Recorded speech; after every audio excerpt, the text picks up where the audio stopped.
Hello, fellow gamers. This is Dragon, back from a long reprieve. Um, Hopefully, this video finds you in good health and good spirits. As for me, I've been dealing with life, family, COVID, just like everybody else, at work. Sometimes real life takes precedence, and that's good. And I wanted to start a new series about magic and how to use it, the different nuances, the different types of magic, and the different entities that can control magic. So we have to do an introduction first because it's kind of a bigger subject. Each type of magic has its own chapter, as you can see if you already have the core rules. I'm going to start on page 112, entitled Magic. That's the name of the chapter. It kind of starts off the whole thing, right? The first thing you want to think about in when you're going to use magic in your world is what schools of magic or type of magic you want to use, right? There's clerical magic, which we call theism. There's sorcery, which is your basically your wizardly magic, arcane magic. Then you have mysticism, which is kind of, for lack of a better way to describe it, kung fu magic. All right, guys that can withstand the elements or walk on walls or things like that, jump far distances. Uh, and you also have spirit magic, controlling of spirits like shamans. Thinking about that. If you've ever played Shadowrun, you kind of have an idea. I will make a reference when we go into that chapter for some other material that you might want to take a look at that will actually help you in building your um, type of animism. Uh, that the way you want to use it. That's the spirit magic, it's animism. Okay. So let's talk about it. Okay. No, don't forget this folk magic. Folk magic is kind of like a everyday, but not. It's not like weak magic. It's just kind of more common spells that people can use. They don't have to be specialists or anything like that. So let's go ahead and start with the beginning, right? So first thing you're going to have to think about is the 6 questions. I call them the 6 questions. Nobody calls them that. I call them the 6 questions. All right, and that's kind of a good thing, I think, to start with. The first question is, I don't know if I referenced this, page 112 of the core rule book. What magical disciplines are available? What are disciplines? Well, that's the type of magic you're using, right? So basically, folk magic, animism, mysticism, sorcery, theism. There's also alchemy. I'd like to get into that, but that is in another book, right? So we'll talk about that later. What magical traditions control magic? That's like what magical schools or entities control magic. You can have a magic school, you can have a cult, you can have a brotherhood, you can have a coven of witches, maybe that control magic. And who gets to learn magic? What spells they get to learn? What do they have to do to reach the next level? Things like that. Okay. And how many magical abilities do the traditions practice? So, like, what they mean by magical abilities is spells. How many spells can you get from this group? Sometimes you'll only get, like, if you're doing like a medium magic, it's a low magic, medium magic, high magic, right? Medium magic, you're talking about maybe 6 spells. Okay. And that's okay. Some of these spells are pretty powerful, and you don't really want to have a whole bunch of spells. You really want to focus on a few spells and do them well. How is magic energy generated and recovered? Well, we know there's magic points, right? Magic points, you can call them mana, you can call them prana, you can call them whatever you want, okay? But they're still basically the number of points you got to use a power, like, a spell. Okay? And can characters start with magic? I think they should. I mean, you threw all this uh, work into making this magic using character, and you start out with no magic. I think it's kind of lame. Okay. No offense to the the most famous game in RPG in the world, whatever you're going to call it. But you start as a priest. You have no magic. And the only thing you can do is interact with the undead, and you have no magic. And I'm going, that's kind of lame, right? I mean, you kind of want magic if you're a magic user. So you can do that if you want to. Your Mythras is your Mythras. I have nothing against it. And maybe I'd play in your game. Maybe it's awesome. But for me personally, I'm not going to do that. Okay. So we're talking about the different magical disciplines, right? So there's folk magic. It's the most basic form of magic available, and it's usually associated with head wizards, witches, wise women, and so forth. They call them cantrips. I don't know if they're like cantrips. I guess some of them are, right? So like if I'm looking at some of these folk magic, right? And you got things like um, alarm, appraise, avert, babble. Babble's a good one. You can use it in combat. Beast call, befuddle. Befuddle's like confusion. That's a pretty powerful spell right there. Blade sharp, add bonus to your weapons by making them sharper. Bludgeon, breath, um, bypass, calculate, calm, chill, cleanse, cool. Yeah, some of these sound like cantrips, but some of them are not, like curse, darkness, coordination, demoralize, deflect, dishevel, disruption, dry, dull blade, extinguish, frostbite, right? Heal, heat, ignite, lock, might, um, mobility, fireblade, fire arrow, phantasm, sleep, voice, warmth, witch sight. Okay, not exactly all cantrips, not exactly all what we would consider first level, spells. They're more, if you're talking medium magic, more mundane, right? And most of these cults or religions or brotherhoods, right, that would allow you to learn magic usually have folk magic to teach you.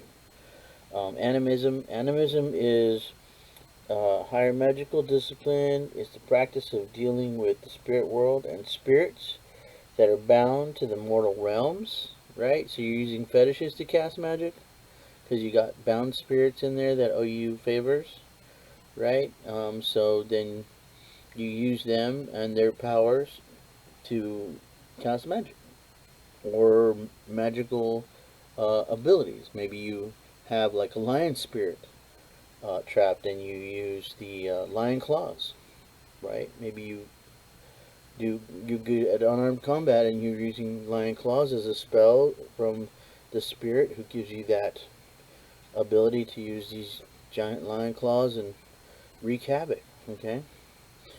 Mysticism. It achieves its effects through a combination of deep inner understanding of the fabric of reality and channeling energy to produce a resulting action. Yeah, okay, so strong as steel, jump far distances, climb on walls. Alright, sorcery. Sorcery is the manipulation of underlying laws that directly control the very fabric of creation. These formulae are complex equations, a mixture of mathematical, psychological, existential, and supernatural principles that allow the sorcerer to grasp a portion of reality and bend it to his will. Whatever that means, it's an arcane spell. Okay, theists. They draw their magic from their gods.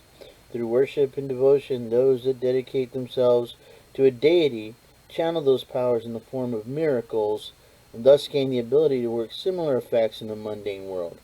They're priests. Pray to their god. They get spells every day. Okay? Then we get into magical traditions. There's all kinds of ways you could do this. Through cults, right? You saw there's a chapter on cults. You can use that whole chapter and go ahead and set up your cult, right? For your people to learn, for your characters to learn magic. Okay? There's guilds, a magic guild, right? maybe a sorcerer's guild, maybe a shaman's guild, or however you want to work it. It's up to you. It's your world. Use your creativity. You have lots of it. I believe in you. Okay. You have royalty and noble houses. Maybe you're born into magic, right? Maybe only nobles are allowed to use magic. Um, Maybe you have an individual teacher. Yoda in the Force, right? Um, you got things like that. You have social castes, which is kind of like royalty and noble houses, right? Maybe you have to apply to a school, like Harry Potter, right? Uh, you have to apply to Hogwarts, and you have to join one of the different, um, you know, houses, and you learn different spells from each house, right? Could be species specific. Maybe only elves know magic, or maybe only humans and elves have the ability to do magic. It's up to you, right? You have to create how magic is developed in your world, right? And how you're going to develop it. Okay? There's totems. Some cultures adopt totems or other symbols that become a focus and a provider of magical power. Um, that's that's covering that. I mean, I can't say much more than that. It's just there's so many different ways you can approach it. These are just some of the ways. Um, you could have other entities, right? Supernatural beings that teach magic to individuals, and or you could have a magic, um, you know, creature that teaches magic or whatever. I mean, or maybe a magical tome that's several pages, chapters thick per spell, or maybe it's got lots of spells. It's up to you. It's your world, so you have to create it. I don't know what your world's going to look like, and I don't know if it's very low magic or high magic or somewhere in between. So you got to fix it the way it's the way that makes it relevant to your world, right? How many abilities, right? How many spells? Well, there's a little chart here, right? If you're going to have a low magic world, this is 1d3. Um, and medium magic says 1d3 plus 3, and magic rich says 1d3 plus 6, and this is referring whether you have high magic in your world, medium magic, or low magic in your world, and that's how many spells a cult or a guild, you know, each tradition would be able to make available to your characters. Okay, you can make it more if you want to. The numbers are not set in stone, and that's okay. You want more, it's fine. You want less, it's great. It's up to you, right? Maybe there's only one source where you can learn magic from. So, I mean, it's up to you. Ritualistic casting times. Uh, I'm not gonna talk about that. That is something that to me is like a goal specific type of thing. So, like, let's say you're trying to banish a demon, you need to use a ritualistic spell that takes several days, right? And it might be the difficulty might be easy, very easy, maybe hard, maybe formidable. Maybe the longer you do it, the lower the difficulty becomes, and and it increases the casting time. I mean, all that. It's up to you if you want to include ritualistic magic, and that's okay. For me, in the worlds that I like to play in, I don't really like to get too much into ritualized magic unless it's going to be like part of the story, right? In which case, it might take days or weeks to get through the whole spell and get all the elements together and cast a spell, and then that's part of the climax of the story. However, yeah, it's up to you, right? Uh, Magical energy. I'm on page 115. I'm on the second column in this space right under the gray box. Okay. Although knowledge of magical powers may be prevalent in a setting, it does not automatically follow that the magical energy required to invoke them is as widespread or even available. Right? Okay. Where do magic points come from? Do they come from the self? Do they come from sacrificing things? And if you do, I mean, you still have to assign magic points to everything, right? Is it a magical location you have to go? Maybe a spring or a lake or a pond or whatever. You know, a fountain, whatever. It could be I don't know, a volcano. You know, it could be. Maybe you got to go to the volcano and pray there, or maybe you got to go to the volcano and throw something in, and maybe you get magic points back.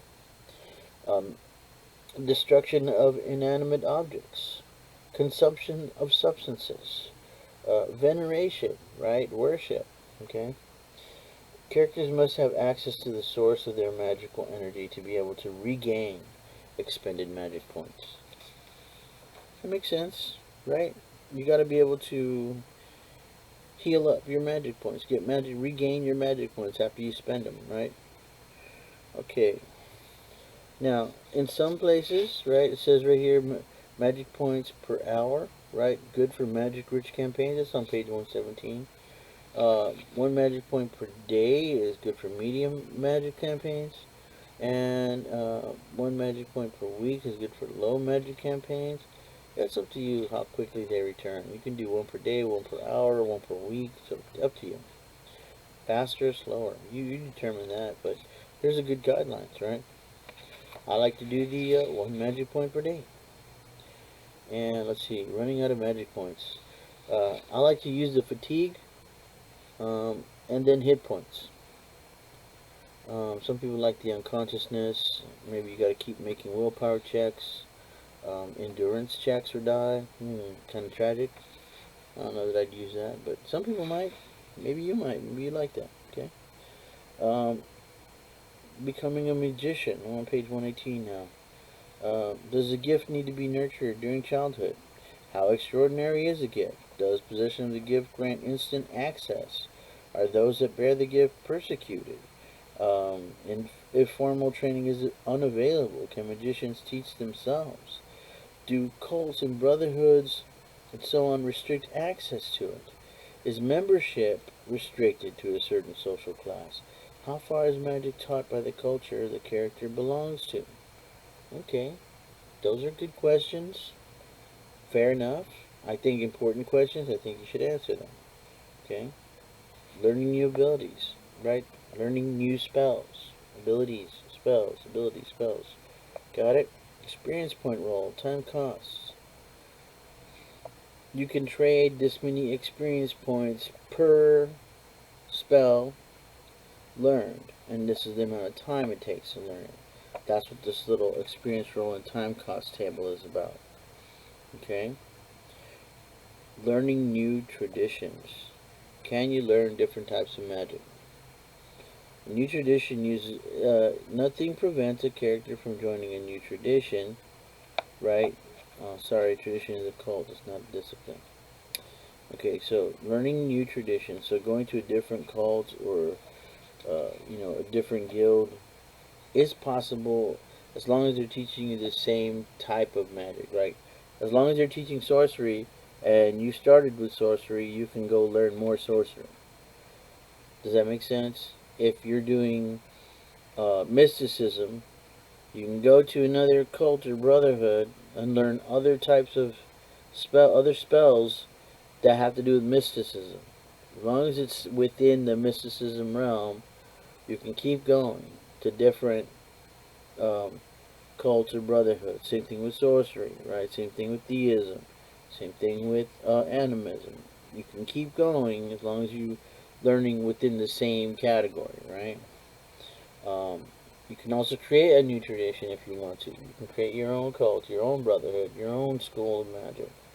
It's a little bit harder, it takes longer, but then you are the founder of you know, of the school or the cult or the brotherhood, as a character, right? So that's kind of a role playing thing. Casting magic, right? There are casting requirements. I'm on page 119. So there's clear thought, the ability to gesture or symbolize, like you gotta have your hands free, right? At least one hand, right? You can't be under the influence of drugs or magic. You have to have the ability to make appropriate vocal sounds and the ability to accurately perceive or sense a potential target, right? to be able to cast your magic upon. Restricted actions during casting. You cannot move at maximum pace. You have to go walking. That's as fast as you can go. Uh, you can perform free actions or reactive actions. You can also decide that that's not cool. You know, you can't do reactive actions, and that's up to the GM. Uh, there's also interrupting casting.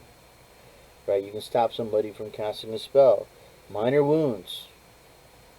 That might interrupt you from casting a spell if you get inflicted one minor wound upon you. For sure, a serious wound. For sure, a major wound. Maybe succumbing to mental domination. Right, that automatically causes a spell to fail. How about dismissing your own magic? You can dismiss your own magic. Just say, I dismiss my own magic. Done. Okay, stacking magic. In all circumstances, magic of different disciplines. Right? So, folk magic cannot be stacked with miracles, basically. Only folk magic stacking on folk magic, but it cannot be doing the same thing. So Blade Sharp and Fire Blade cannot be stacked on each other. Okay.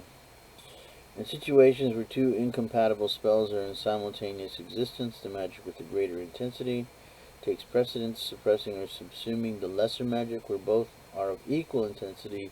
The newer magic replaces the previous one. Okay?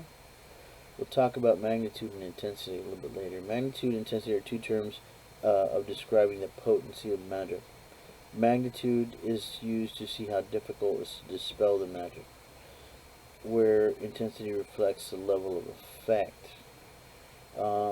Intensity allows you to change also the parameters of the magical spell, and magnitude is how you like level up the spell in the terms of how hard it is to dispel. That's basically it. So if I'm using dispel magic and I cast dispel magic at magnitude 3 and your spell is a magnitude 4, then I will fail at trying to dispel the magic. Okay. Although intensity, blah blah blah. Okay, for example, the intensity of a sorcery spell is 1/10 of the sorcerer's invocation skill, no matter whether the casting roll is easy, hard, or even Herculean, so it doesn't change the difficulty of the spell. Enduring magic costs. As a general rule, the magic points attributed, the magic points attribute of a magician is temporarily reduced by the cost of all his ongoing active magic. He is unable to start recovering magic points used to cast a spell until that magic is dismissed or expires. Alright, so we pretty much got through that real quick. It's 9 pages of information. You might want to read through it and go over it one more time if you didn't get it. It's not that hard to learn, but there are some things to consider when you start putting magic together into your world and making it be a normal part of what you're doing. So there's some things to consider. I hope you add magic. I hope you enjoy magic in your games, and I hope that you continue to play Mythras and continue to experience more of the nuances of this game, which I find pretty fascinating. Also want to promote Clarence Red's book, M Space, right? I have the book. Okay? M Space is basically Mythras in space. Mythras, space. Okay? Thing about, this is also modular. Just like the Mythras book, right? So, you want to play... Some people like other science fiction games. I like to stick to the same exact system, right? You can use all the special effects and things you normally do in combat. There's new vehicle rules. There's all kinds of other stuff you can do. So I would say if you like science fiction, don't throw this one crazy. This is actually a pretty good game. I've used it to play Star Frontiers. I've used it to play a couple other things.